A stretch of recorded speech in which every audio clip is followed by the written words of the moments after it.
Hello, hello, hello. I'm Jon Snew. And I'm DeSaris. And you're watching GOTV, Radio Times' weekly chat about what just happened in Game of Thrones. Coming up this week, Freys and White Giants and dragons. Oh my. Arya Stark stuns audiences with a cold-blooded open. The threat of the White Walkers literally looms large. Dany returns to Dragonstone to claim her first family throne. And Ed Sheeran sings a song for his Blackwater babe. We return to Westeros with a pretty cold-blooded opening in which Arya Stark borrowed Walder Frey's face to seek revenge for her murdered family. She didn't hold back last night, did she, Hugh? She did not. I mean, I don't know about you, but I was quite confused to tune in, see David Bradley back as Walder Frey, back being his Frey self, being horrible, feasting his sons. Turned out, Arya in disguise poisoned everyone. Well, I thought it was quite interesting is when she pulls off the face, she's much shorter than actually David Bradley was. Yet nobody noticed. Apparently, when you're a man with no face, or is it the faceless man, and you pop on a new face, you can gain about half a foot in height. In fairness, she also didn't look like she was wearing a rubbery mask of David Bradley's face. She looked very much like David Bradley. So. Great to see him back on screen, actually. Yeah, really nice. Of course, the Freys were just the beginning of what was a very threat-filled episode.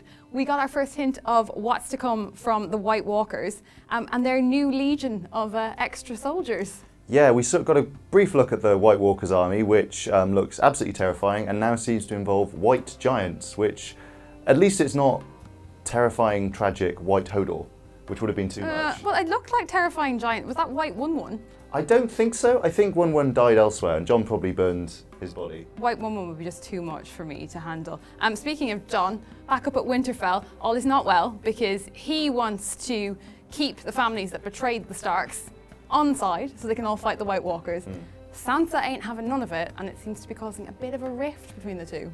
Basically, Jon wants to be nice to everyone and Sansa wants to be a bit more pragmatic. She wants to take away the lands from a few of the houses that betrayed them, whereas Jon doesn't want to punish little kids. You can get that, can't you? You kind of can, you kind of can't. I can see where she's coming from, but you know, he has to stand his ground. She's kind of undermining him, and that could cause trouble in the north, where he's eager to get the men and the women out fighting. And I absolutely loved that Lyanna Mormont, one of our all-time favourites, stood up and was like, I don't need no permission to tell me I can fight a White Walker. More power to her. Yeah. Moving back towards the south, Cersei has her eye on Jon in that she wants him to bend the knee and be loyal. But someone else has his eye on Cersei and is already bending the knee. Yeah, Euron Greyjoy, apparently dressed as an 80s rock band leader, turned up and he's going to offer Cersei his ships. But she didn't fancy his marriage proposal, even though he dropped some sick burns on Jaime. He has two hands. It was a bit like an episode of Take Me Out, if you ask me. He walks up the middle of these like men with their swords. It's like, no likey, no swordy? No swordy, yeah. No swordy for him anyway, not until he comes back with what Cersei wants.